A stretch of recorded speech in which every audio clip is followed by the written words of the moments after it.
Let's go through the steps for removing and installing the alternator on your CAT equipment. Before you get started though, check your operation and maintenance manual for proper safety procedures and always wear appropriate personal protective equipment. Today, we're working on a next-generation 906 wheel loader. You can contact your CAT dealer for information about servicing your specific equipment. Also ask your CAT dealer about self-service options or SSO. SSO covers CAT parts, service instructions, recommended tools, and technical support. Now, prepare for service. Move your machine to level ground and lower implements.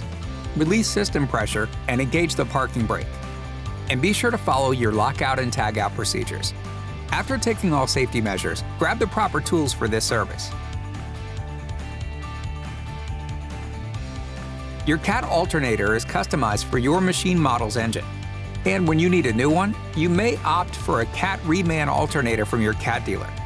CAT Reman offers a huge range of cost-effective warranty-backed products. To remove the old alternator, open the engine hood and turn the battery disconnect switch off. If your machine doesn't have a battery disconnect switch, disconnect the battery cables. Loosen and remove the bolts and the guard. Loosen the bolts and then push the alternator in to remove the V-belt. Remove the nut and disconnect the harnesses.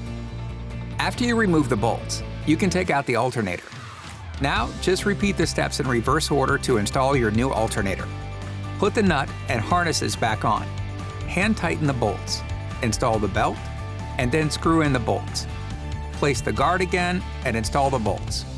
Turn the battery switch back on and test your alternator to make sure it's working properly.